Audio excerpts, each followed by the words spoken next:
Giving all praises to the Most High by Shema Mashiach Yahushai. And just coming back at you with another quick jab.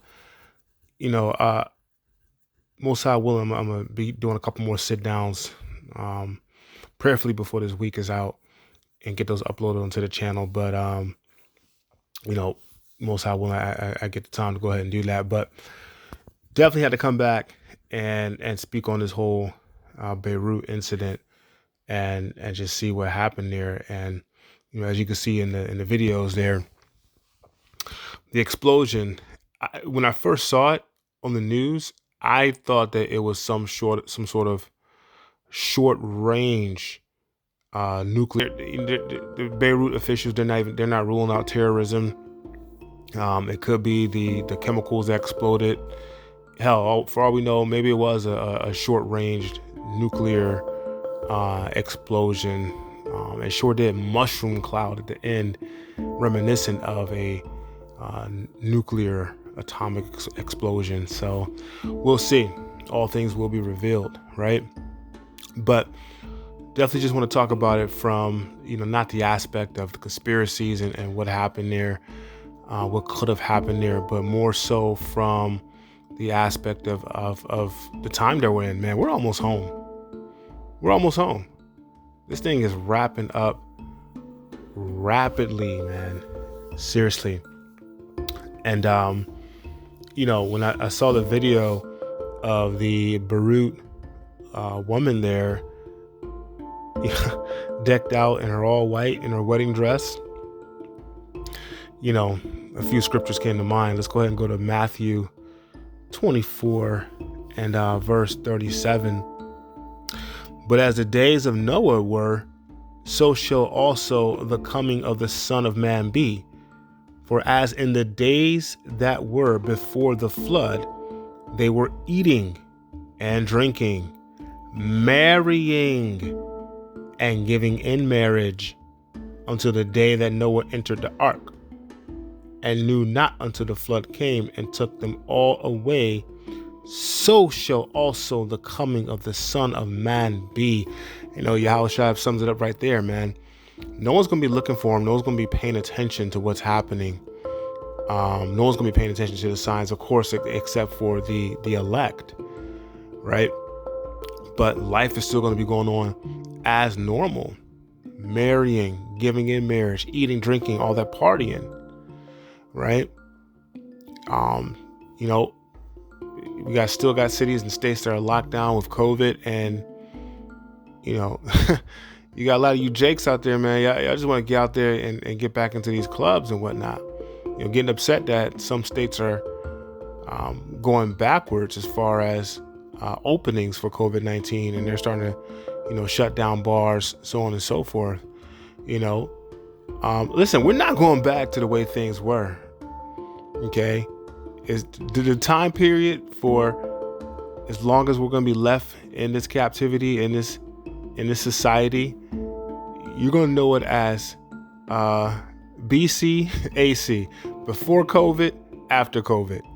Okay, things are going to be totally different from here on out. We're not going back to normal. Just get that out of your minds. Just forget about it. Right? But Israel, don't be concerned with partying, bullshitting, right? Marrying, giving into marriage, right? And all the worrying about all the amenities of life, the pomp and prestige, right? With these various events, our minds gotta be focused on higher things, right? I'm marriage, right? And all the worrying about all the amenities of life, the pomp and prestige, right? With these various events,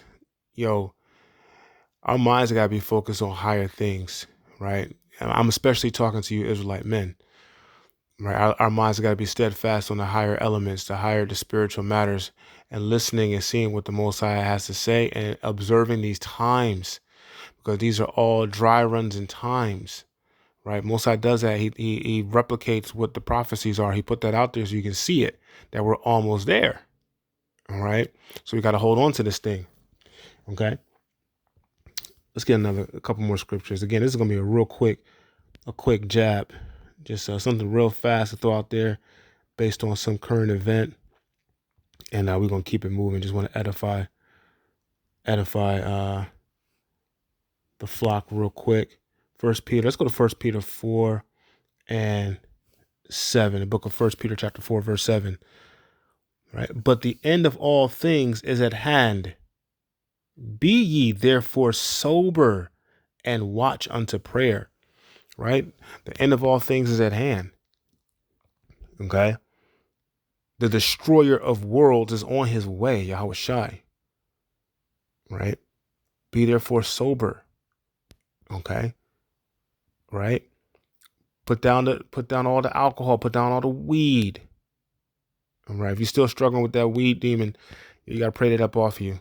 It's time to shake that.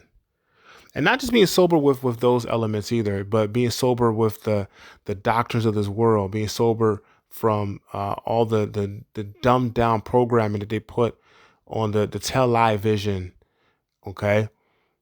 I like sports just as much as the next brother, but don't be, falling all into what's happening with the NBA and just having your mind focus on folly, on bread and circus, man, when prophecies unfolding right before our eyes. So you got to be sober, right? And watch unto prayer. Yahushua said to watch as well as pray.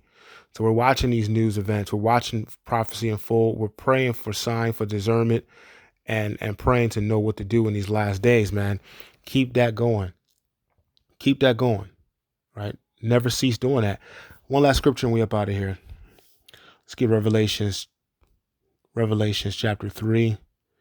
And let's go to verse 11. Revelations 3, verse 11. Behold, I come quickly. Hold that fast which thou hast, that no man take thy crown. Behold, I come quickly. I come quickly. Hold that fast which thou hast. We got this truth. Okay, Yahushua is on his way. He's coming quickly. Right? We don't want our crowns taken away. So let's be sober. Let's not be into folly. Let's have our minds steadfast on the Most High. Wisdom, understanding the spiritual matters. Because again, we're almost home. Right? And with that, I hope this has been edifying. Peace and blessings. Shalom.